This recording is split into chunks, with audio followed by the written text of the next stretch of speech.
Hello everyone, this is Janvi and welcome to Study Seed. In this video, we are going to continue class 10th Economics Chapter 2 Sectors of Indian Economy. और आज हम इस chapter का topic 5 start करेंगे जिसमें हम जानेंगे how to create more employment.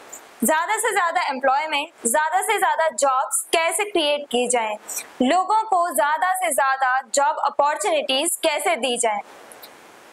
तो हमने पिछले ही टॉपिक में देखा था कि मेन प्रॉब्लम क्या थी कि इंडिया में वर्कर्स की कमी नहीं है, लेकिन इंडिया में प्रोडक्टिव जॉब्स बहुत कम है, जॉब्स की बहुत कमी है इंडिया में।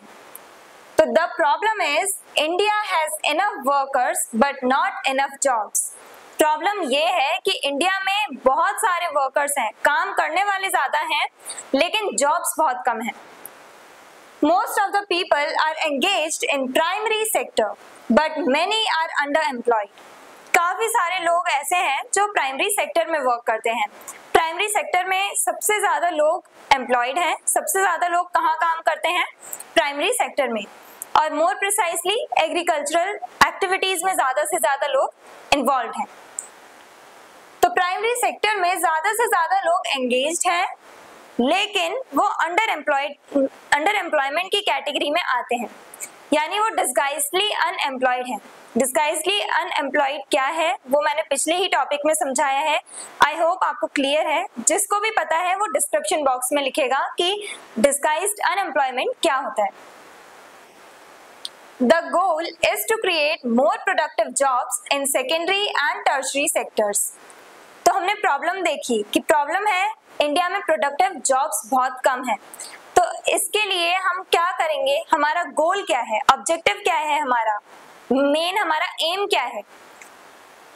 तो हमारा गोल है कि हम ज्यादा से ज्यादा प्रोडक्टिव जॉब्स क्रिएट करें सेकेंडरी और टर्शरी सेक्टर में, जिससे ज्यादा से ज्यादा लोग प्राइमरी सेक्टर से टर्शरी और सेकेंडरी सेक्टर के टुवर्ड्स जॉब करना स्टार्ट करें, यानी सेकेंडरी और टर्शरी सेक्टर में वो ज्यादा से ज्यादा शिफ्ट होते चले जाएं प्राइमरी सेक्टर से।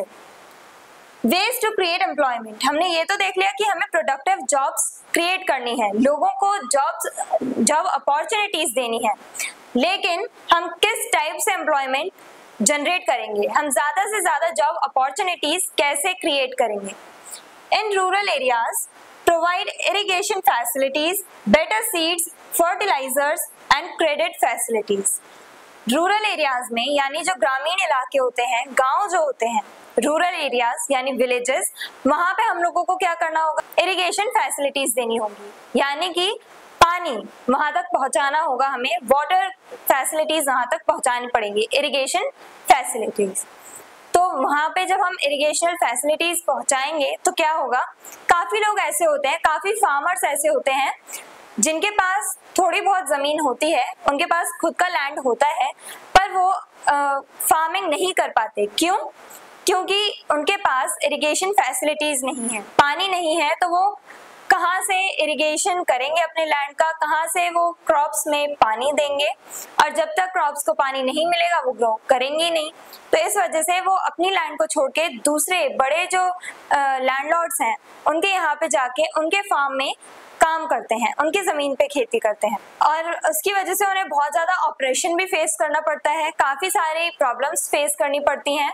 तो इसी वजह से अगर हम इरिगेशन फैसिलिटीज रूरल एरियाज तक पहुंचा देंगे तो जिन लोगों के पास अपनी खुद की जमीन है, भले ही थोड़ी बहुत जमीन हो, लेकिन अगर उनके पास खुद की जमीन है तो वो अपने फार्म पे, अपनी फील्ड पे प्रोडक्शन कर सकते हैं। बेटर सीड्स दिए जाए उन्हें, जैसे HYV सीड्स, वो सब दिए जाए जिससे कि जो प्रोडक्शन है, मतलब बम्पर प्रोडक्शन हो, ज्यादा से ज्यादा प्रोडक्शन हो।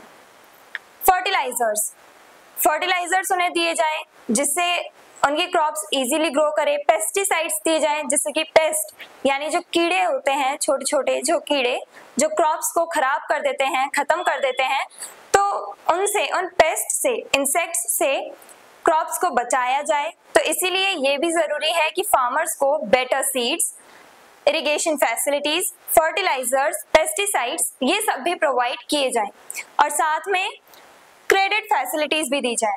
फार्मर्स को काफी प्रॉब्लम फेस करनी पड़ती है।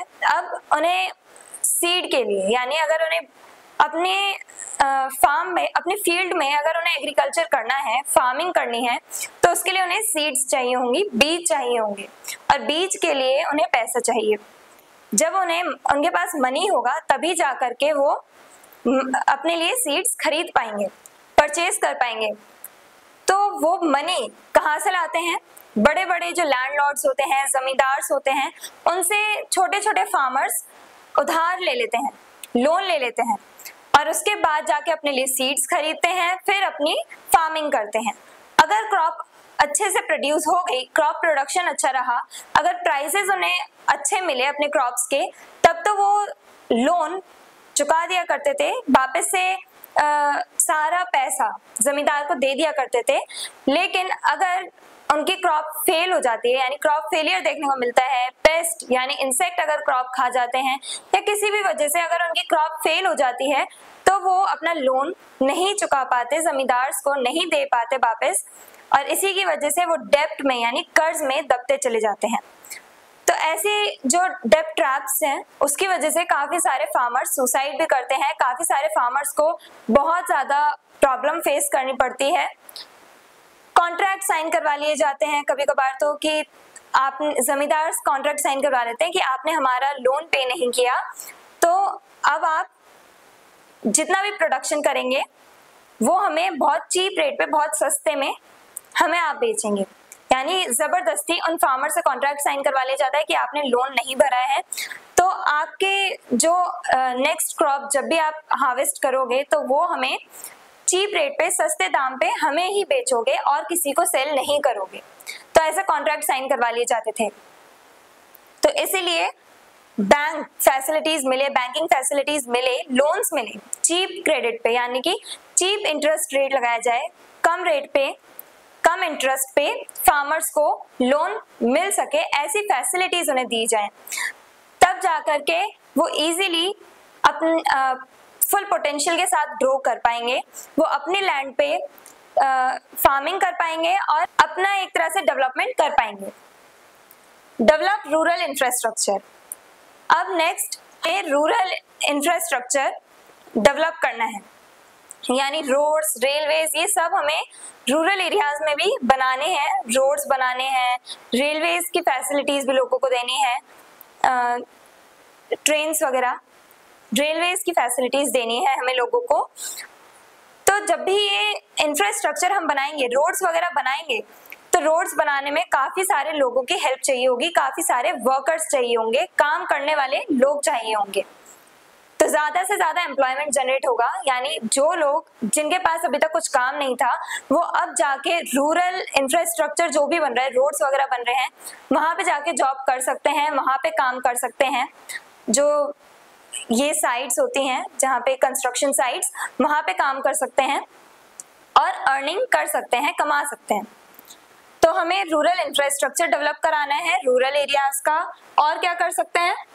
Promote small scale industries like food processing, handicrafts, tailoring etcetera. अब जो गांव में, विलेजेस में जो छोटी छोटी सी इंडस्ट्रीज होती हैं, उनको डेवलप कराना है, उनका प्रमोशन करना है। जैसे food processing, home based industries जो होती हैं, यानी हम लोग सामान लाए, अपने घर पे बनाया और हमने सेल कर दिया, ये होती है होम बेस्ड इंडस्ट्रीज। अपने ही घर में एक छोटे से एरिया में सब लोग जब काम कर रहे होते हैं, तो वो इंडस्ट्रीज होम बेस्ड इंडस्ट्रीज कहलाई जाती हैं, जहाँ पे हम अपने घर पे रह करके काम करते हैं, घर पे प्रोडक्शन करते हैं। तो फूड प्रोसेसिंग इंडस्ट्रीज, जैसे गांव के एरिया में रॉ मटेरियल्स लिए अपने घर में ही कुछ बनाया, जैसे जैगरी बना दी जाती है, गुड़ बनाया जाता है गांव में, और वो बेच दिया, सेल कर दिया मार्केट में। तो ये सारी जो छोटी छोटी इंडस्ट्रीज हैं, टेलरिंग, टेलर का काम जो होता है, कपड़े सिलने का काम, उन सबको, ये छोटी छोटी इंडस्ट्रीज को प्रमोट किया जाए ताकि रूरल डेवलपमेंट हो पाए। रूरल एरियाज, गांव के जो इलाके हैं, उनका भी डेवलपमेंट हो, उनका भी विकास हो। Government scheme. अब लोगों को एम्प्लॉयमेंट देने के लिए गवर्नमेंट ने एक स्कीम भी निकाली थी 2005 में, मनरेगा। मनरेगा की फुल फॉर्म है Mahatma Gandhi National Rural Employment Guarantee act.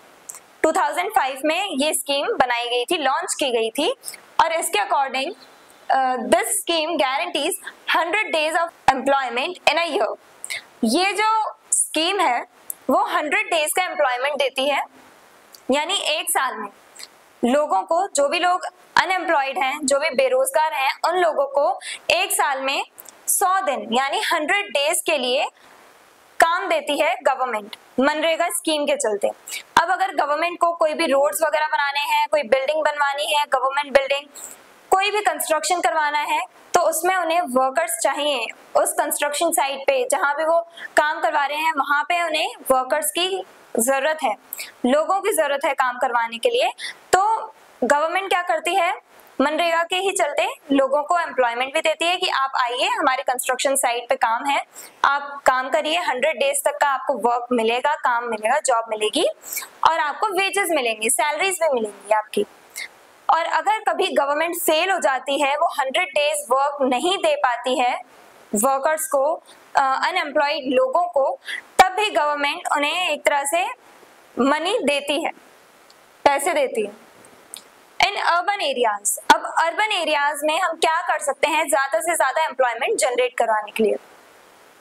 Secondary sector, urban areas में हमें सेकेंडरी, टर्शरी, ये दोनों सेक्टर डोमिनेट करते हुए दिखते हैं और प्राइमरी एक्टिविटीज जो है, प्राइमरी सेक्टर जो है वो हमें डोमिनेट करता दिखता है रूरल एरियाज में, क्योंकि रूरल एरियाज में लोग नेचर पे ज्यादा डिपेंडेंट होते हैं, वहां पे ही एग्रीकल्चर वगैरह ये सारी प्रैक्टिसेस होती हैं। और अर्बन एरियाज में यानी शहरों में क्या होता है, सर्विसेज हमें देखने को मिलेंगी, यानी सर्विस सेक्टर ग्रो करता है। इंडस्ट्रीज अर्बन सेक्टर में ही ज्यादा से ज्यादा एस्टैब्लिश्ड होती हैं, सेटअप होती हैं। यहाँ पे मैन्युफैक्चरिंग सेक्टर यानी सेकेंडरी सेक्टर और टर्शरी सेक्टर डोमिनेट करता है इन अर्बन एरियाज। तो सेकेंडरी सेक्टर को प्रमोट करवाने के लिए क्या किया जाता है, promote more industries to absorb surplus from agriculture, ज्यादा से ज्यादा इंडस्ट्रीज को प्रमोट किया जाए जिससे कि एग्रीकल्चर से यानी फार्मिंग से हमारे पास जो भी एक्स्ट्रा अमाउंट ऑफ क्रॉप्स आ रही हैं, जो भी एक्स्ट्रा यानी सरप्लस आ रहा है हमारे पास, उसका भी हम यूज कर सकें। एग्रीकल्चर में यानी फार्मिंग अगर किसी ने करी तो एक पार्ट जो है वो तो सेल कर दिया उसने, लेकिन कुछ क्रॉप बच जाती है जिसे वो स्टोर करते हैं। तो स्टोर करा हुआ जो है यानी सरप्लस अमाउंट, कभी कभार होता है कि जितना सोचा होता है उससे ज्यादा प्रोडक्शन हो जाता है, एक्स्ट्रा अमाउंट जो होता है हार्वेस्टिंग का, एक्स्ट्रा अमाउंट ऑफ क्रॉप जो होती है वो हमारी सरप्लस की कैटेगरी में आती है। तो ये जो सरप्लस अमाउंट है इसका हम यूज करें, ऐसा ना करें कि ये जो सरप्लस है उसको वेस्ट जाने दें। तो इसीलिए रूरल एरियाज में कोल्ड चेन्स भी बनवाई जाती हैं, प्रमोट किया जा रहा है कि रूरल एरियाज में इंफ्रास्ट्रक्चर डेवलप किया जाए, कोल्ड चेन्स बनवाई जाए जहाँ पे इजीली हम अपने जो सरप्लस अमाउंट ऑफ फूड है, क्रॉप है, उसे हम स्टोर कर सकें ताकि वो खराब ना हो। खास करके वेजिटेबल्स, फ्रूट्स ये जल्दी खराब होते हैं, ये पेरिशेबल फूड्स हैं जो जल्दी खराब हो जाते हैं। तो ऐसे फूड्स को स्टोर करने के लिए हमारे पास फैसिलिटीज होनी चाहिए और ये एक और वे है जिसके थ्रू हम लोग एम्प्लॉयमेंट जनरेट करवा सकते हैं रूरल एरियाज में। कोल्ड चेन्स बनवाना, उसमें भी लोगों को एम्प्लॉय किया जाएगा कि आइए आपको काम दे रहे हैं, आप कोल्ड चेन्स बनवाइए, कोल्ड चेन्स बनाइए, आप इसमें स्टोरेज फैसिलिटीज लोगों को प्रोवाइड की जाएंगी, तो उसमें लोगों को एम्प्लॉय किया जाएगा। काफी तरह से एम्प्लॉयमेंट जनरेट करवाई जा सकती है रूरल अर्बन दोनों एरियाज में। तो सेकेंडरी सेक्टर में ज्यादा से ज्यादा इंडस्ट्रीज को प्रमोट किया जाता है कि ज्यादा से ज्यादा इंडस्ट्रीज सेटअप हो, जिससे कि जो एग्रीकल्चर से यानी प्राइमरी सेक्टर से हमारे पास सरप्लस अमाउंट में जो भी फूड आ रहा है, जो भी क्रॉप आ रहा है, उसका भी हम यूज कर सकें। हम सरप्लस अमाउंट ऑफ क्रॉप जो है उसे वेस्ट ना करें, उसका भी यूज करें, इसलिए ज्यादा से ज्यादा इंडस्ट्रीज को प्रमोट किया जा रहा है अर्बन एरियाज में। Support small and medium enterprises SMEs, government जो है वो जो स्मॉल और मीडियम एंटरप्राइज यानी कि बिजनेस, जो छोटे छोटे बिजनेसेस हैं उन्हें भी सपोर्ट कर रही है, जिससे कि लोग अब अपना खुद का बिजनेस स्टार्ट कर रहे हैं। जब उनका बिजनेस बूम करेगा, आगे वो कंपनी स्टैब्लिश करेंगे अगर, तो उनकी कंपनी में भी ज्यादा से ज्यादा लोग आके वर्क कर पाएंगे। तो ऐसे भी एम्प्लॉयमेंट जनरेट हो रहा है, लोगों को हम जॉब अपॉर्चुनिटीज दे सकते हैं, अभी नहीं तो इन फ्यूचर हम दे सकते हैं। तो ये सब सोच के गवर्नमेंट छोटे छोटे बिजनेसेस को भी सपोर्ट कर रही है। टर्शरी सेक्टर, अब अर्बन एरियाज में ही टर्शरी सेक्टर यानी सर्विस सेक्टर को कैसे ग्रो किया जाए, कैसे उसमें जॉब अपॉर्चुनिटीज क्रिएट की जाए। Expand services like tourism, education and transport. Government जो है वो काफी सारे सर्विसेज को एक्सपैंड कर रही है, जैसे आईटी हो गया, आईटी इंडस्ट्रीज भी ग्रो कर रही हैं, टूरिज्म, एजुकेशन, हेल्थ फैसिलिटीज, ये सारी जो सर्विसेज हैं वो ज्यादातर हमें अर्बन एरियाज में देखने को मिलती हैं। जो रिमोट एरियाज हैं, रूरल एरियाज हैं, अब रूरल एरियाज की, गांव की बात कर लो, वहां पे उतनी एजुकेशनल फैसिलिटीज नहीं है, प्रॉपर एजुकेशनल फैसिलिटीज नहीं मिलती, सैनिटेशन फैसिलिटीज नहीं मिलती, साफ सफाई उतनी नहीं रह पाती वहां पे लोगों को हेल्थ केयर फैसिलिटीज नहीं मिल पाती। तो ये सारी जो सर्विसेज हैं, जो ये सारी फैसिलिटीज हैं, वो सब अब गवर्नमेंट ट्राई कर रही है कि रूरल एरियाज में और रिमोट कॉर्नर्स में, यानी दूर के जो इलाके हैं पूरी कंट्री में, कोने कोने तक ये फैसिलिटीज पहुंचाई जाएं, ये सर्विसेज पहुंचाई जाएं। तो इसीलिए इन सर्विसेज का और ज्यादा एक्सपेंशन किया जा रहा है, इन्हें रिमोट कॉर्नर्स तक, यानी एक तरह से देश के कोने कोने तक फैलाने की कोशिश की जा रही है। Improve public services, more jobs in health, teaching, police, etc. अब पब्लिक सर्विसेज को भी इम्प्रूव किया जा रहा है। गवर्नमेंट जो है वो पब्लिक सर्विसेज लोगों को दे रही है, और इसी की वजह से क्या हो रहा है, अब हमारी नीड है, यानी हमें क्या चाहिए, ज्यादा से ज्यादा हेल्थ केयर फैसिलिटीज भी चाहिए ताकि हम लोगों की हेल्थ सही रहे, हमें एजुकेशनल फैसिलिटीज चाहिए, ऊपर से इंडिया की पॉपुलेशन उतनी बढ़ रही है, पढ़ने वाले बच्चे ज्यादा हैं, तो हमें ज्यादा स्कूल्स भी स्टैब्लिश करनी है। तो ज्यादा से ज्यादा स्कूल्स स्टैब्लिश होंगे तो ज्यादा से ज्यादा टीचर्स आएंगे, टीचर्स की जरूरत है, डॉक्टर्स की जरूरत है, हमें बहुत सारी सर्विसेज की नीड है, रिक्वायरमेंट है, और इसी को फुलफिल करने का काम कौन करती है, गवर्नमेंट। तो ये हमने देखा कि अर्बन एरियाज में सेकेंडरी सेक्टर, टर्शियरी सेक्टर, इनको ग्रो कराने में गवर्नमेंट कैसे अपना रोल प्ले करती है। रूरल एरियाज में जो प्राइमरी एक्टिविटीज हैं वो डोमिनेट करती हैं, और यहाँ पे रूरल एरियाज में डिस्गाइज्ड अनएम्प्लॉयमेंट जैसी सिचुएशंस सबसे ज्यादा देखने को मिलती हैं। ये बहुत बड़ी प्रॉब्लम है रूरल एरियाज में, और इसी को खत्म करने का, इसी को एक तरह से खत्म करने का जो प्रयास है, जो ट्राई है, वो कौन करती है, गवर्नमेंट ट्राई करती है कि इन सारी प्रॉब्लम्स को सॉल्व कर दिया जाए। और गवर्नमेंट स्कीम भी लेके आई अपनी एक 2005 में, मनरेगा, जिसके अकॉर्डिंग 100 डेज एम्प्लॉयमेंट मिलता ही मिलता है अनएम्प्लॉयड पीपल को। एक साल में 100 डेज तक का वर्क मिलता है, काम मिलता है। तो ये हमने देखा कि क्या क्या प्रॉब्लम्स हैं इंडिया में जॉब को लेकर के, एम्प्लॉयमेंट को लेकर के, और हमारा गोल क्या है, हम कैसे जॉब अपॉर्चुनिटीज क्रिएट कर सकते हैं in urban areas as well as in rural areas. I hope everything is clear. अगर आपको इस चैप्टर के डिटेल्ड नोट्स चाहिए तो हमारी वेबसाइट studyseed.net पर विजिट करें। मिलते हैं नेक्स्ट वीडियो में नेक्स्ट टॉपिक के साथ। Stay curious, stay consistent. Thank you very much. Hello everyone, this is Janvi and welcome to study seed. इस वीडियो में हम क्लास 10th इकोनॉमिक्स चैप्टर 2 के टॉपिक 6 को पढ़ेंगे, और टॉपिक 6 में हम डिस्कशन करेंगे कि और किस बेसिस पर हम लोग सेक्टर्स को क्लासिफाई कर सकते हैं।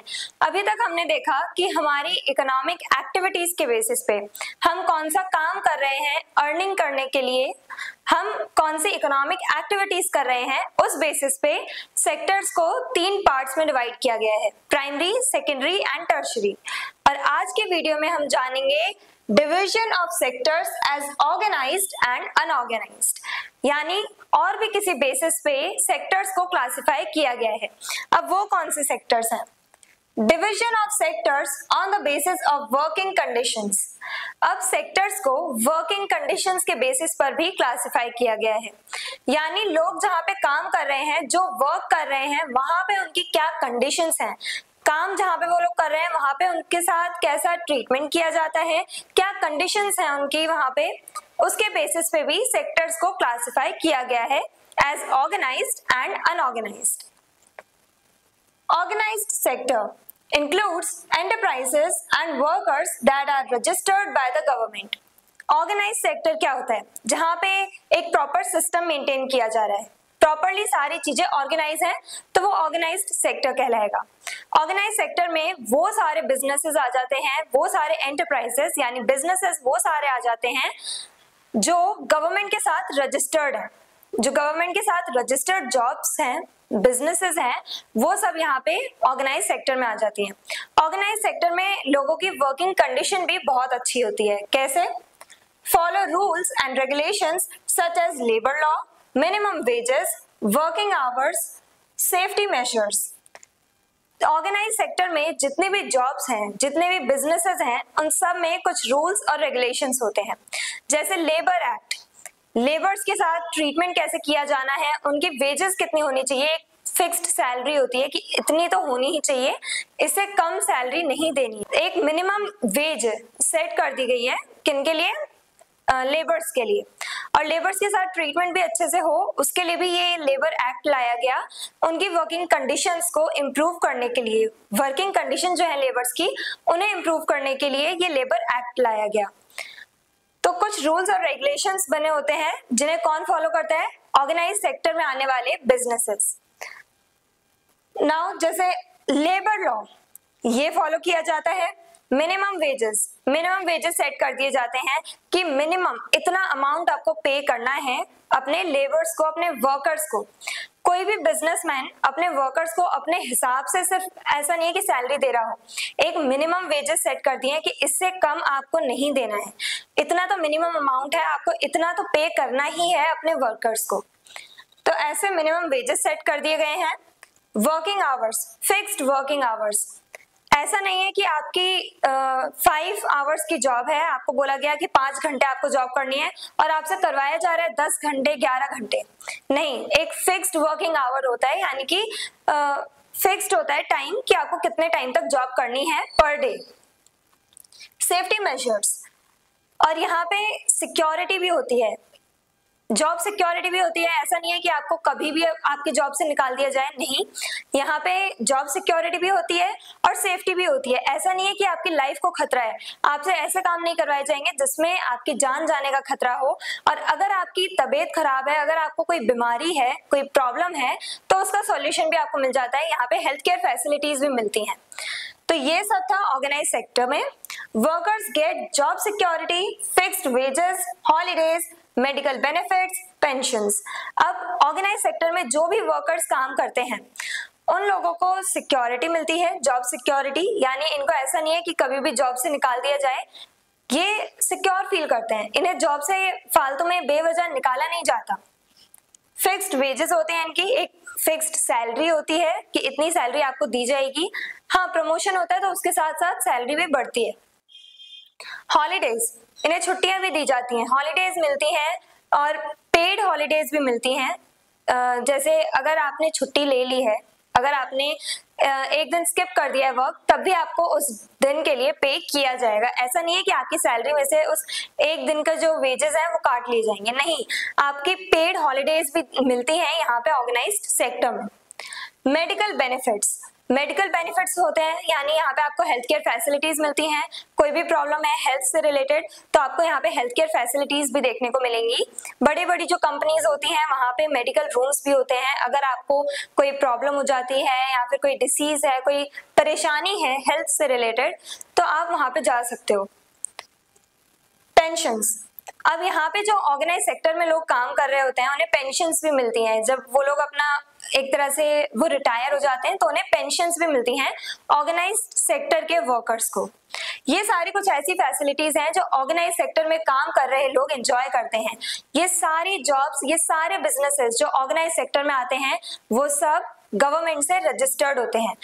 जो भी जॉब्स गवर्नमेंट से रजिस्टर्ड है वो ऑर्गेनाइज सेक्टर में आएंगी और ऑर्गेनाइज सेक्टर के जॉब्स में लोगों को काफी सारी फैसिलिटीज भी मिलती हैं और यहाँ पे कुछ रूल्स और रेगुलेशंस भी फॉलो किए जाते हैं। Example, government offices, government jobs जैसे कि सिविल सर्विसेज, वहां पे भी आप ये सारे बेनिफिट्स एंजॉय कर सकते हो। बैंक्स, बिग कंपनीज, इंडस्ट्रीज, ये कुछ एग्जाम्पल हैं कि यहाँ पे आपको ऑर्गेनाइज सेक्टर जैसी फैसिलिटीज देखने को मिल जाएंगी। जैसी नहीं, ये ऑर्गेनाइज सेक्टर में ही आते हैं। अब अनऑर्गेनाइज सेक्टर, ये हमने ऑर्गेनाइज सेक्टर देखा। अब अनऑर्गेनाइज सेक्टर में क्या सब आता है, वहां पे हमें किस टाइप की फैसिलिटीज देखने को मिलती हैं, फैसिलिटीज मिलती भी हैं कि नहीं मिलती, वो सब हम जानेंगे। Includes small and scattered units not registered with the government। इसमें छोटे छोटे जॉब्स आ जाती हैं, छोटे छोटे बिजनेसेस आ जाते हैं जो कि गवर्नमेंट के थ्रू रजिस्टर्ड नहीं है। बिजनेस ही नहीं, और भी बहुत सारी चीजें आ जाती हैं, जैसे रूरल एरियाज की बात करें तो फार्मिंग, एग्रीकल्चर भी इसी से जुड़ा हुआ है, अनऑर्गेनाइज सेक्टर से। तो अनऑर्गेनाइज सेक्टर में वो सारे बिजनेसेस, वो सारे इकोनॉमिक एक्टिविटीज आती हैं जो गवर्नमेंट के साथ रजिस्टर्ड नहीं है, do not follow rules strictly, और गवर्नमेंट के साथ रजिस्टर्ड नहीं है, इन पे कोई रिस्ट्रिक्शंस नहीं है, तो ये रूल्स रेगुलेशंस मानते भी नहीं है अनऑर्गेनाइज सेक्टर वाले लोग। Workers face low wages, long hours of work and no job security. Unorganise sector में जो लोग काम करते हैं उन्हें काफी सारी प्रॉब्लम्स फेस करने को मिलती हैं। यहाँ पे जो वर्कर्स हैं उन्हें लो वेजेस मिलती हैं। अगर यहीं पे हम बात करें रूरल एरियाज की, तो जमींदार के लैंड पे जितने भी लोग फार्मिंग कर रहे हैं, जितने भी लोग जा रहे हैं वहां पे फार्मिंग कर रहे हैं, वहां पे जमींदार की जमीन पे खेती जो कर रहे हैं, यानी जो मजदूर हैं, वर्कर्स हैं, जो फार्मर्स हैं, स्मॉल फार्मर्स, स्मॉल पीजेंट्स, इन लोगों को वेजेस यानी इनकी सैलरी बहुत कम मिलती है। जमींदार इन्हें अच्छी खासा अमाउंट पे नहीं करता है। ये लोग बहुत हार्ड वर्क करते हैं, बहुत मेहनत करते हैं, लेकिन इनकी सैलरी बहुत कम होती है, इन्हें उतनी इनकम नहीं मिल पाती, इनकी इनकम जनरेट नहीं हो पाती।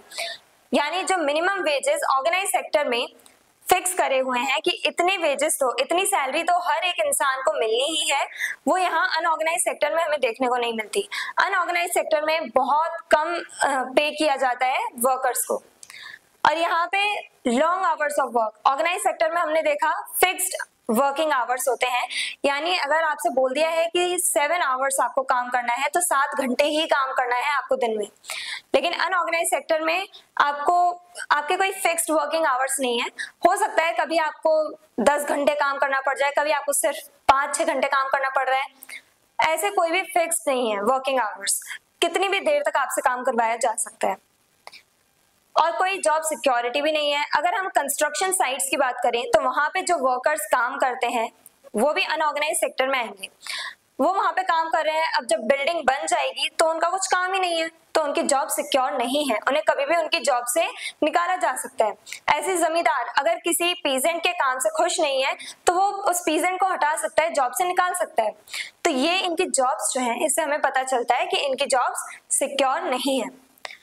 No provisions for paid leave, pensions और मेडिकल फैसिलिटीज, इन्हें पेड लीव नहीं मिलती। अगर ये छुट्टी लेते हैं, एक दिन की भी अगर ये छुट्टी ले लेंगे, एक दिन की भी लीव ले लेंगे, तो इनके जो सैलरी है उसमें से अमाउंट काट लिया जाता है। इनकी पेड लीव नहीं होती, इन्हें पेड लीव नहीं मिलती। पेंशंस नहीं मिलते, अगर ये रिटायर हो जाते हैं, ये घर पे बैठे हैं, काम नहीं कर पा रहे हैं, ओल्ड एज होने की वजह से, तब भी इन्हें पेंशन नहीं मिलती। और मेडिकल फैसिलिटीज भी नहीं मिलती हैं। अब जो लोग माइंस में काम करते हैं, जो आयरन ओर वगैरह निकालते हैं, वो जमीन के अंदर से ये सारे ओर्स वगैरह निकाल रहे हैं, वहां पे काफी सारी हार्मफुल गैसेस भी होती हैं, कार्बन डाइऑक्साइड का अमाउंट भी बहुत ज्यादा होता है, वहां पे काफी सारी प्रॉब्लम्स आने के चांसेस होते हैं। क्या पता वहां पानी भर जाए आसपास के एरिया से आकर के कहीं पे, तो वहां से लोगों के हेल्थ फैसिलिटीज, मतलब वहां पे लोगों को हेल्थ केयर फैसिलिटीज नहीं मिलती हैं, लोगों की जान भी जा सकती है, ऐसे खतरनाक काम इनसे करवाए जाते हैं और इन्हें कोई मेडिकल बेनिफिट्स भी नहीं दिए जाते। चोट लग गई है आपको तो आप घर जाओ और अपना इलाज करवाओ, लेकिन आपको यहाँ पे कोई मेडिकल फैसिलिटीज नहीं मिलेंगी। Example, small shops. Small shops की बात करें, छोटी छोटी जो दुकानें होती हैं, टी शॉप्स, टी स्टॉल्स जो होते हैं, वहां पे कुछ बच्चे होते हैं, कुछ बड़े भी होते हैं जो काम करते हैं, उनकी भी जॉब सिक्योर नहीं है। ये जो टी स्टॉल्स हैं ये गवर्नमेंट से थोड़ी रजिस्टर्ड है, यहाँ पे लोगों की वेजेस भी कम है, यानी इन्हें सैलरी भी बहुत कम मिल रही है, और यहाँ पे इनकी जॉब्स भी सिक्योर नहीं है, इन्हें मेडिकल फैसिलिटीज भी नहीं मिल रही है। काफी सारी प्रॉब्लम्स फेस करते हैं ऐसे अनऑर्गेनाइज सेक्टर वाले लोग। कंस्ट्रक्शन वर्कर्स, कंस्ट्रक्शन साइट पे जैसे अभी एग्जांपल दिया था, वहां भी लोगों की जॉब सिक्योर नहीं है, वो उनकी जॉब्स भी गवर्नमेंट के साथ रजिस्टर्ड नहीं है। डोमेस्टिक वर्कर्स, अब जैसे हम लोग घर पे मेड्स रखते हैं, तो ये जो मेड्स हैं जो हमारे घर का काम करते हैं, इन लोगों की भी जॉब सिक्योर नहीं होती है। अगर कोई ऊंच नीच होती है, कोई काम गलत हो जाता है तो हम लोग इन्हें काम से निकाल देते हैं। तो ये प्रॉब्लम्स इन्हें फेस करने को मिलती हैं। और ऐसी बहुत सारे और भी जॉब्स हैं, बहुत सारी छोटी छोटी जॉब्स आपको देखने को मिल जाएंगी जो गवर्नमेंट के साथ रजिस्टर्ड नहीं है, जिन लोगों की जॉब सिक्योर नहीं है। ऐसे बहुत सारे एग्जांपल्स आपको देखने को मिल जाएंगे अपनी डेली वे लाइफ में। A large number of people in India work in unorganized sector, which is a major challenge. India में ज्यादातर जो लोग हैं वो अनऑर्गेनाइज सेक्टर में काम करते हैं, खास करके रूरल एरियाज में ज्यादातर लोग काम करते हैं अनऑर्गेनाइज सेक्टर में। ये बहुत बड़ी प्रॉब्लम है, बहुत बड़ा चैलेंज है इंडिया के लिए, क्योंकि अनऑर्गेनाइज सेक्टर में जो लोग काम कर रहे हैं उनका डेवलपमेंट हो ही नहीं पा रहा है, और यहाँ ऑर्गेनाइज सेक्टर वाले जो लोग हैं इन्हें सारी फैसिलिटीज मिल रही हैं। तो इसलिए गवर्नमेंट कोशिश करती है कि वो ज्यादा से ज्यादा जॉब अपॉर्चुनिटीज क्रिएट करे जो गवर्नमेंट के साथ रजिस्टर्ड हो। ऐसे ऑर्गेनाइज सेक्टर में ज्यादा से ज्यादा जॉब अपॉर्चुनिटीज क्रिएट की जाएं, जिससे कि लोग यहाँ से अनऑर्गेनाइज सेक्टर से ऑर्गेनाइज सेक्टर के टुवर्ड्स शिफ्ट करें और उनका भी डेवलपमेंट हो, क्योंकि अगर लोगों का डेवलपमेंट होगा तो ओवरऑल हमारी कंट्री का डेवलपमेंट होगा। आई होप ये आपको समझ में आया है कि कैसे वर्किंग कंडीशंस के बेसिस पे हम लोगों ने सेक्टर्स को 2 पार्ट्स में क्लासिफाई किया है, organized and unorganized. I hope everything is clear. अगर आपको इस चैप्टर के डिटेल्ड नोट्स चाहिए तो हमारी वेबसाइट studyseed.net पर विजिट करें, लिंक डिस्क्रिप्शन बॉक्स में दिया गया है। मिलते हैं नेक्स्ट वीडियो में नेक्स्ट टॉपिक के साथ। Stay curious, stay consistent. Thank you very much. Hello everyone, this is Janvi and welcome to Study Seed. इस वीडियो में हम क्लास 10th इकोनॉमिक्स चैप्टर 2 का टॉपिक 7 स्टार्ट करेंगे, जिसमें हम जानेंगे how to protect workers in the unorganized sector. अब unorganized sector में वर्कर्स को कैसे प्रोटेक्ट किया जाए। हमने देखा था कि अनऑर्गेनाइज सेक्टर में जो वर्कर्स हैं उन्हें बहुत ज्यादा प्रॉब्लम फेस करने को मिलती है। उनकी जॉब सिक्योर नहीं होती, उन्हें मेडिकल फैसिलिटीज नहीं मिलती, उन्हें पेंशन्स नहीं मिलती, और भी बहुत सारी प्रॉब्लम्स हैं जो उन्हें फेस करनी पड़ती हैं। तो अब उन वर्कर्स को कैसे प्रोटेक्ट किया जाए। The problem is a large number of workers in India work in the unorganized sector. अब मेन प्रॉब्लम क्या है कि इंडिया में ज्यादातर जो वर्कर्स हैं, ज्यादातर जो लोग काम कर रहे हैं वो अनऑर्गेनाइज सेक्टर में वर्क करते हैं, यानी कि ज्यादातर लोग अनऑर्गेनाइज सेक्टर में एम्प्लॉयड हैं, अनऑर्गेनाइज सेक्टर में वो जॉब करते हैं, काम करते हैं। Wage to protect workers. अब इन वर्कर्स को जो अनऑर्गेनाइज सेक्टर में काम कर रहे हैं इन्हें हम कैसे प्रोटेक्ट कर सकते हैं। यहाँ पे आता है गवर्नमेंट का रोल। सबसे ज्यादा इंपॉर्टेंट रोल प्ले करती है government. Fix minimum wages to ensure fair income. Government minimum wages fix कर देती है कि कहीं पे भी कोई भी काम अगर करवा रहे हैं अनऑर्गेनाइज सेक्टर में, ऑर्गेनाइज सेक्टर में कहीं भी कोई भी काम करवाया जा रहा है वर्कर से, तो ये मिनिमम अमाउंट है, यानी इतनी वेजेस, इतनी सैलरी उनको मिलनी ही चाहिए। एक मिनिमम अमाउंट सेट कर दिया जाता है कि इतने पैसे, इतनी इनकम हमें, यानी जो काम करवा रहे हैं, जो एम्प्लॉयर हैं, उन्हें इतने वेजेस तो अपने वर्कर्स को देने ही देने हैं, ये फिक्स कर दिया जाता है। कौन फिक्स करती है? गवर्नमेंट।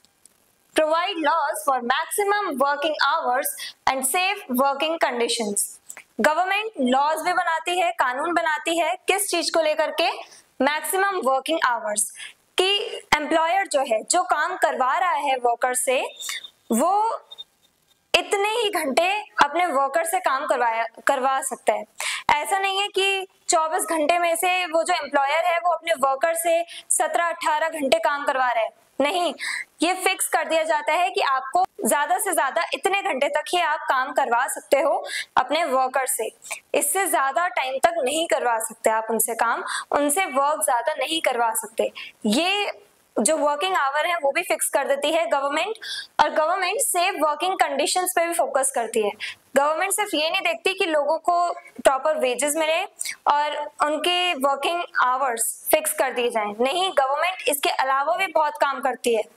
गवर्नमेंट ये देखती है कि लोग जहाँ काम कर रहे हैं वहां पे वो सेफ हैं कि नहीं, तो लोगों की सेफ्टी के लिए भी काफी सारे मेजर्स लेती है गवर्नमेंट। काफी सारे लॉज बनाए जाते हैं कि लोग जहाँ पे काम कर रहे हैं वहां पे उनके लिए सेफ्टी मेजर्स भी रखे जाएं। Extend social security like health care, pensions and maternity benefits.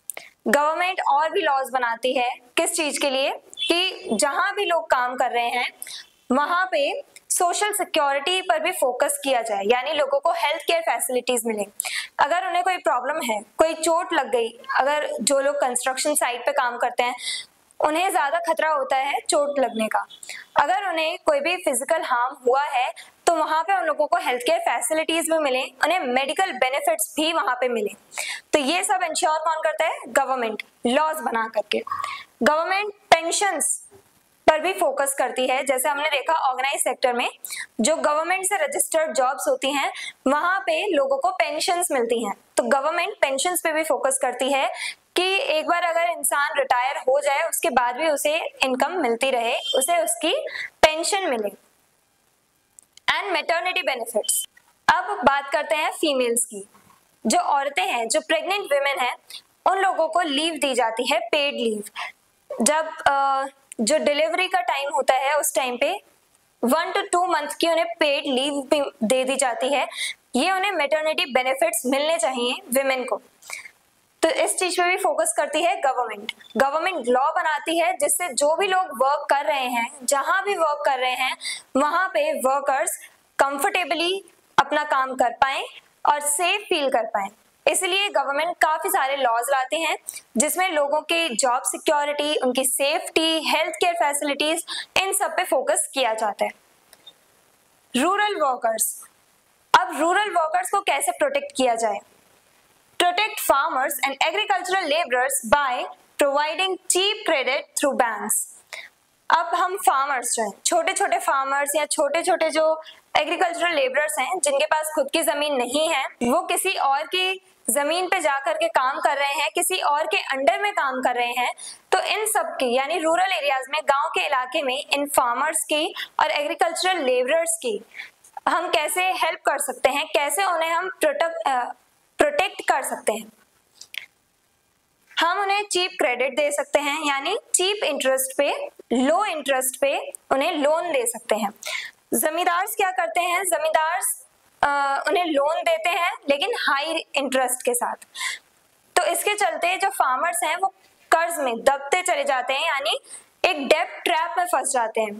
तो ये जरूरी है कि गवर्नमेंट यहाँ पे रूरल एरियाज में बैंक स्टैब्लिश करे ताकि बैंक से लोगों को लो इंटरेस्ट पर लोन मिल सके अपनी फार्मिंग के लिए। उन्हें सीड्स खरीदने हैं, फर्टिलाइजर्स खरीदने हैं, पेस्टिसाइड्स खरीदने हैं, उसके लिए इन लोगों को पैसे चाहिए। और अब फार्मर्स को अगर पैसे चाहिए तो वो किसके पास जाएंगे? गांव के इलाके में वो जाते हैं जमींदार के पास। वहां पे जमींदार इनके साथ कॉन्ट्रैक्ट साइन कर लेंगे या इन्हें बहुत हाई इंटरेस्ट पे लोन देंगे, और बाद में अगर ये लोन पे नहीं कर पाते हैं तो काफी सारी प्रॉब्लम्स खड़ी करते हैं जमींदार इन लोगों के लिए, स्मॉल फार्मर्स के लिए। तो इसीलिए गवर्नमेंट ज्यादा से ज्यादा बैंक स्टैब्लिश करे, बैंक सेटअप करे इन रूरल एरियाज में, जिससे कि लोग चीप इंटरेस्ट पे, यानी लो इंटरेस्ट पे लोन ले सकें।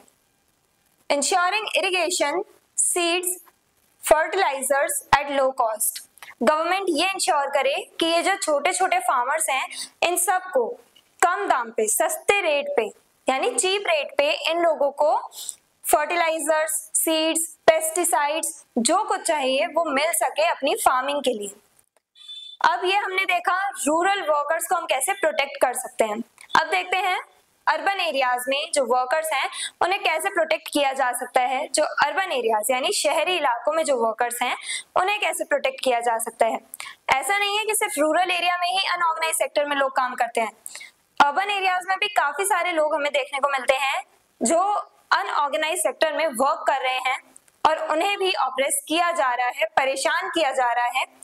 तो इसलिए अर्बन एरिया में जो अनऑर्गेनाइज सेक्टर में लोग काम कर रहे हैं उन्हें भी प्रोटेक्ट करने की जरूरत है। अब कैसे हम इन वर्कर्स को प्रोटेक्ट कर सकते हैं in urban areas? Protect small scale workers like vendors, rickshaw pullers, domestic workers by providing training and skill development.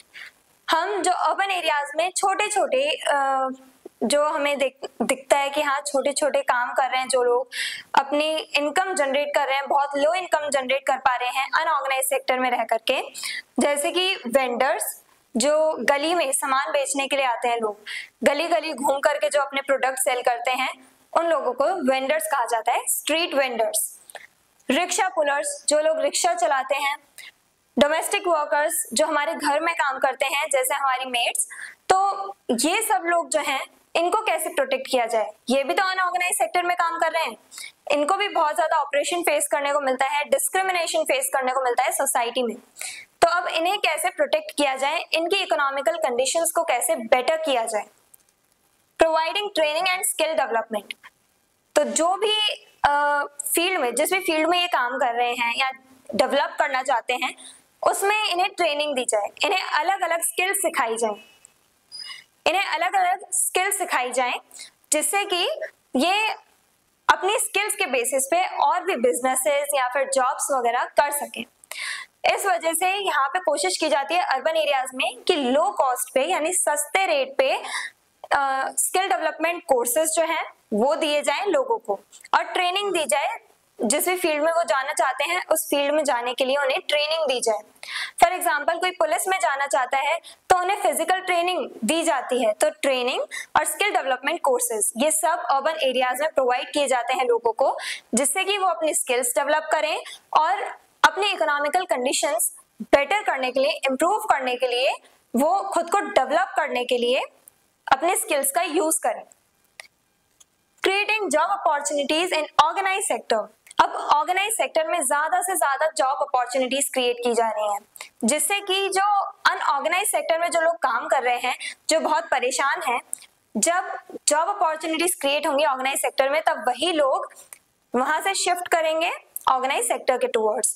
वो ऑर्गेनाइज सेक्टर में जाकर के काम करेंगे, जहां पे उनकी जो वेजेस है वो भी इम्प्रूव होंगी, उनकी इकोनॉमिकल कंडीशंस भी बेटर होंगी, उन्हें जॉब सिक्योरिटी मिलेगी, हेल्थ केयर फैसिलिटीज मिलेंगी, एक कंफर्टेबल और बेटर एनवायरनमेंट मिलेगा काम करने के लिए।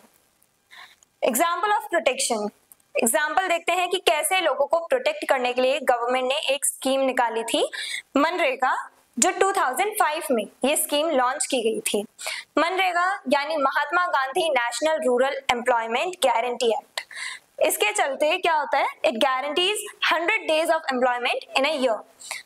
ये स्कीम जो है, इसके अंडर में गवर्नमेंट क्या करती है, वो लोगों को एक साल में यानी 365 डेज में से 100 डेज तक का काम देती है, एम्प्लॉयमेंट देती है।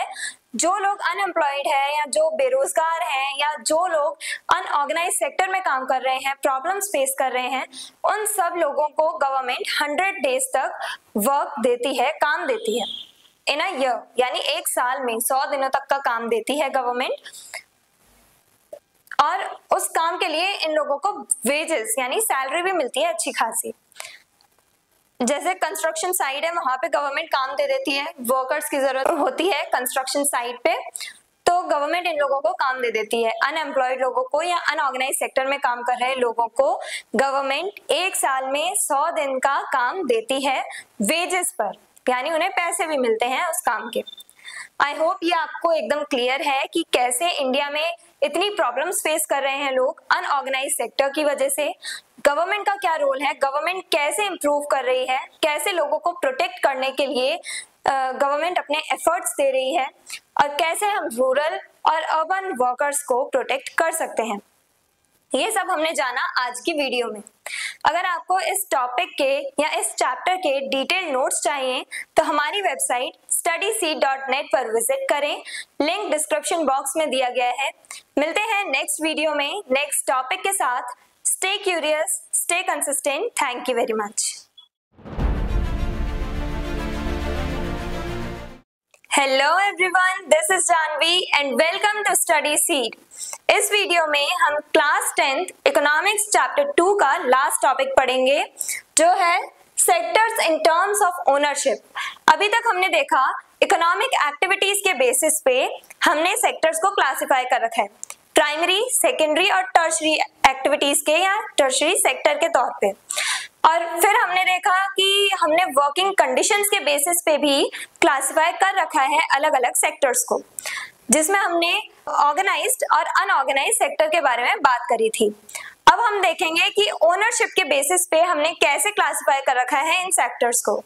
पब्लिक और प्राइवेट सेक्टर होते हैं। पब्लिक जो गवर्नमेंट के थ्रू ओन है, यानी वो सारे इंस्टीट्यूशंस जो गवर्नमेंट ओन करती है वो सब पब्लिक सेक्टर में आएंगे, और वो सारे इंस्टीट्यूशंस जिन्हें प्राइवेट कंपनीज ओन कर रही हैं वो सब प्राइवेट सेक्टर में आएंगे। तो ओनरशिप के बेसिस पे हमारे पास दो सेक्टर्स हैं, प्राइवेट और public sector. Public sector owned, controlled and managed by the government. Public sector में जितने भी इंस्टीट्यूशंस हैं उन्हें कौन ओन करता है, उनका हेड कौन है, कौन उसे मैनेज करता है? गवर्नमेंट। पब्लिक सेक्टर में जितने भी इंस्टीट्यूशंस हैं उन्हें ओन करने वाला, कंट्रोल करने वाला और उन्हें मैनेज करने वाला गवर्नमेंट है। गवर्नमेंट ऑफिसर्स जो हैं वो इन सब चीजों को कंट्रोल करते हैं और मैनेज करते हैं इन इंस्टीट्यूशंस को। मेन एम, अब पब्लिक सेक्टर में जितने भी इंस्टीट्यूशंस हैं उनका मेन एम, मेन ऑब्जेक्टिव क्या है? उनका मेन ऑब्जेक्टिव है पब्लिक वेलफेयर। वो सिटीजन्स के वेलफेयर के लिए, उनके डेवलपमेंट के लिए काम करते हैं। उन सिटीजन्स के डेवलपमेंट के लिए ये गवर्नमेंट जो है वो अपना रोल प्ले करती है, जिससे कि ज्यादा से ज्यादा लोगों का डेवलपमेंट हो, लोगों का वेलफेयर हो, लोगों की प्रॉब्लम्स खत्म की जाएं। इसलिए गवर्नमेंट अपना रोल प्ले करती है यहाँ पे पब्लिक सेक्टर में, अलग अलग इंस्टीट्यूशन सेटअप करके। Provides basic facilities like education, health, transport, electricity, water supply etcetera. अब पब्लिक सेक्टर में पब्लिक के वेलफेयर की बात हो रही है, यानी वो सारी नीड्स हमारी फुलफिल की जाए जो हमारी बेसिक नीड्स हैं, जो हमारी बेसिक नीड्स हैं, जो हम सबको चाहिए ही चाहिए, वो सारी नीड्स हमारी फुलफिल हो, वो भी अफोर्डेबल प्राइस पे, हर कोई अफोर्ड कर पाए। तो इसीलिए गवर्नमेंट बेसिक फैसिलिटीज हमें देती है। Educational facilities, schools, colleges setup किए गए हैं, हेल्थ केयर फैसिलिटीज, हॉस्पिटल्स बनाती है गवर्नमेंट, ट्रांसपोर्ट फैसिलिटीज, रेलवेज होते हैं, पब्लिक बसेस होती हैं, इलेक्ट्रिसिटी भी गवर्नमेंट ही प्रोवाइड करती है हम लोगों को। हाँ, इलेक्ट्रिसिटी प्राइवेट कंपनीज भी जनरेट कर सकती हैं, लेकिन फिर जो इलेक्ट्रिसिटी का जो बिल आएगा ना वो बहुत बड़ा आएगा। कोई भी ऐसा नहीं है इंसान की, नॉर्मल इंसान, मिडिल क्लास या लो क्लास के जो मेंबर हैं, जो लो क्लास फैमिली से बिलोंग करते हैं, वो पे नहीं कर सकते, वो अफोर्ड नहीं कर सकते। बहुत ज्यादा महंगे रेट पे, बहुत ज्यादा हाई रेट पे प्राइवेट कंपनीज इलेक्ट्रिसिटी और वाटर सप्लाई करती। लेकिन यहाँ पे पब्लिक सेक्टर का रोल हमें देखने को मिलता है। पब्लिक सेक्टर है वो हमें इलेक्ट्रिसिटी और वाटर सप्लाई कर रहे हैं, इसीलिए हम लोग ये सब अफोर्ड कर पा रहे हैं सस्ते रेट पे, चीप रेट पे। पब्लिक सेक्टर लोगों को अफोर्डेबल प्राइसेस पे ये सारी फैसिलिटीज देता है, यानी गवर्नमेंट हमें सारी फैसिलिटीज अफोर्डेबल प्राइस पे देती है कि हर कोई उन फैसिलिटीज को एंजॉय कर सके और उनसे एडवांटेजेस या बेनिफिट्स ले सके। Funded through taxes. अब गवर्नमेंट इतना सब कैसे कर पाती है? गवर्नमेंट ये सारे फैसिलिटीज हमें प्रोवाइड कर रही है, बहुत ज्यादा पैसा लगाती है, तो वो पैसा गवर्नमेंट के पास कहाँ से आता है? हम ही देते हैं। हम जो टैक्स भरते हैं, अलग अलग टैक्सेस हैं जो हम पे करते हैं, उन्हीं के थ्रू गवर्नमेंट ये सारे इंफ्रास्ट्रक्चर डेवलप करवाती है। एग्जाम्पल्स, इंडियन रेलवेज ये हमें ट्रांसपोर्टेशन की फैसिलिटीज प्रोवाइड कर रहे हैं। हम एक जगह से दूसरी जगह जा सकते हैं, वो भी अफोर्डेबल प्राइस पे, सस्ते रेट पे, ज्यादा हमें पैसे खर्च नहीं करने होते। अफोर्डेबल प्राइस पे हम लोग रेलवेज यूज कर सकते हैं। स्टेट बैंक ऑफ इंडिया, ये भी पब्लिक सेक्टर में ही आता है। स्टेट बैंक ऑफ इंडिया, यहाँ से हमें बैंकिंग फैसिलिटीज मिलती हैं। हम लोग चीप इंटरेस्ट पे लोन ले सकते हैं, खास करके जो फार्मर्स हैं, पुअर पीजेंट्स हैं, उनके लिए ये सबसे ज्यादा बेटर ऑप्शन रहेगा। All India institute of medical sciences AIIMS, ये एम्स जो हॉस्पिटल्स हम देखते हैं उनके थ्रू गवर्नमेंट, ये भी गवर्नमेंट हॉस्पिटल्स ही हैं। गवर्नमेंट हमें क्या करती है, हेल्थ केयर फैसिलिटीज दे रही है अफोर्डेबल प्राइस पे। बेटर हेल्थ केयर फैसिलिटीज हमें मिल रही हैं अफोर्डेबल प्राइस पे। जो लोग अफोर्ड नहीं कर सकते प्राइवेट हॉस्पिटल्स में जाना, वो यहाँ से इन बेस्ट गवर्नमेंट हॉस्पिटल से हेल्थ केयर फैसिलिटीज ले सकते हैं। अब हम देखेंगे प्राइवेट सेक्टर। अभी हमने देखा पब्लिक सेक्टर में क्या सब कैसे चल रहा है, गवर्नमेंट कौन कौन सी फैसिलिटीज देती है। अब हम देखेंगे प्राइवेट सेक्टर के बारे में। owned and managed by individuals and private companies. Private sector में जितने भी इंस्टीट्यूशंस हैं उन्हें कौन ओन कर रहा है? Private companies. प्राइवेट कंपनीज यहाँ पर जो इंडिविजुअल्स हैं यानी एक इंसान, एक सिंगल पर्सन या फिर कोई भी एक प्राइवेट कंपनी ओन करती है इंस्टीट्यूशंस को और अपनी मर्जी से कंट्रोल करे तो वो सब आएगा प्राइवेट सेक्टर के अंडर में। प्राइवेट कंपनीज जब ओन करती हैं इंस्टीट्यूशंस को तो वो प्राइवेट सेक्टर में आएगा। मेन एम क्या होता है? जो प्राइवेट सेक्टर में जो भी प्राइवेट कंपनीज हैं, जो लोग अपने बिजनेस स्टैब्लिश करते हैं, उन सबका मेन ऑब्जेक्टिव क्या होता है? प्रॉफिट अर्न करना। उन्हें ज्यादा से ज्यादा प्रॉफिट चाहिए। पब्लिक वेलफेयर के लिए वो काम नहीं करते, पब्लिक वेलफेयर को इग्नोर कर देते हैं, क्योंकि अगर ये पब्लिक वेलफेयर करेंगे तो ज्यादा से ज्यादा, यानी अगर ये सिटीजन्स के बारे में, उनके भले के बारे में सोचेंगे तो ये क्या अर्न करेंगे? इनके पास तो प्रॉफिट आएगा ही नहीं उतना। इन्हें प्रॉफिट चाहिए होता है, अपनी इनकम अच्छी खासी जनरेट करनी होती है प्राइवेट कंपनीज को। तो यहाँ पे प्राइवेट सेक्टर में मेन मोटिव क्या होता है इनका? प्रॉफिट अर्न करना। Provides goods and services depending on demand and ability to pay. अब यहाँ पे हमें पब्लिक सेक्टर में पब्लिक सर्विसेज देखने को मिल रही थी, गवर्नमेंट हमें सर्विसेज प्रोवाइड कर रही थी, हमें फैसिलिटीज दे रही थी। लेकिन यहाँ पे क्या हो रहा है? प्राइवेट सेक्टर में ये कोई सर्विसेज या कोई फैसिलिटीज हमें ऐसे अफोर्डेबल प्राइस पे नहीं दे देंगे। वो पहले देखेंगे कि मार्केट में डिमांड किस चीज की है, लोगों को क्या चाहिए, सबसे ज्यादा किस चीज की नीड है। उसके बेसिस पे जो प्राइवेट कंपनीज हैं वो गुड्स बनाती हैं, प्रोडक्ट्स बनाती हैं, सर्विसेज देती हैं। गुड्स और सर्विसेज, जो भी प्राइवेट कंपनीज हमें गुड्स और सर्विसेज देती हैं वो सब अपने प्रॉफिट अर्न करने के लिए देती हैं। वो प्राइस उस हिसाब से सेट करती हैं कि ज्यादा से ज्यादा कस्टमर्स आए और ना ज्यादा हाई रेट हो ना ज्यादा लो हो। ऐसा अगर ये प्राइस लेते हैं तो इन्हें बहुत ज्यादा प्रॉफिट ये अर्न कर पाते हैं। तो एक तरह से यहाँ पे क्या है, इन्हें बस प्रॉफिट चाहिए होता है और इन्होंने क्या करा है, लोगों की डिमांड के बेसिस पे, कितनी डिमांड है मार्केट में, किस प्रोडक्ट की डिमांड है, उसके बेसिस पे ये गुड्स और सर्विसेज प्रोवाइड करते हैं लोगों को। Often more efficient but may ignore social welfare. कभी कभार होता है कि पब्लिक फैसिलिटीज से ज्यादा बेटर फैसिलिटीज हमें प्राइवेट सेक्टर से मिलती हैं, प्राइवेट कंपनीज ज्यादा बेटर फैसिलिटीज देती हैं, ऐसा कभी कभार देखने को मिलता है। लेकिन फिर भी जो प्राइवेट कंपनीज हैं वो सोशल वेलफेयर के बारे में बात नहीं करती, उन्हें सोसाइटी के वेलफेयर से कोई मतलब नहीं होता, उनका बस एक गोल होता है प्रॉफिट अर्न करने का। Example, Reliance industry. Reliance Ambani ji की इंडस्ट्री है, अंबानी जी की कंपनी है रिलायंस। और private banks, schools and hospitals. अब ये जो स्टेट बैंक ऑफ इंडिया है जो पब्लिक सेक्टर में आ रहा है, वहां पे चीप इंटरेस्ट पे लोन्स ले सकते हैं, वो लोगों के वेलफेयर के लिए काम कर रहे हैं। लेकिन जो प्राइवेट बैंक्स होते हैं वहां पे एक तरह से प्रॉफिट भी अर्न किया जाता है, लोगों को दिया जाता है लोन, बट थोड़ा हाई इंटरेस्ट के साथ। प्राइवेट स्कूल्स होते हैं, प्राइवेट स्कूल्स में फीस बहुत ज्यादा होती है, ज्यादातर लोग अफोर्ड नहीं कर पाते। प्राइवेट हॉस्पिटल्स होते हैं, हेल्थ केयर फैसिलिटीज इतनी महंगी होती हैं कि हर कोई अफोर्ड नहीं कर पाते हैं। तो यहाँ पे हमने देखा कि पब्लिक और प्राइवेट के बीच में, ये जो पब्लिक और प्राइवेट सेक्टर हैं इनके बीच में क्या डिफरेंस है। यहाँ पे पब्लिक सेक्टर में सारी चीजें चलती हैं सर्विस, पब्लिक वेलफेयर के बेसिस पे, यानी सर्विसेज देनी है लोगों को और लोगों का वेलफेयर करना है, उस बेसिस पे पब्लिक सेक्टर में सारे काम चलते हैं। और यहाँ प्राइवेट सेक्टर में सिर्फ प्रॉफिट अर्न करने के बारे में सोचा जाता है। आई होप ये पूरा टॉपिक आपको समझ में आया है। कॉन्ग्रेचुलेशंस, आपका इसी टॉपिक के साथ ये चैप्टर खत्म हुआ। अगर आपको इस चैप्टर के डिटेल नोट्स चाहिए तो हमारी वेबसाइट studyseed.net पर विजिट करें। मिलते हैं नेक्स्ट वीडियो में नेक्स्ट चैप्टर के साथ। Stay curious, stay consistent. Thank you very much.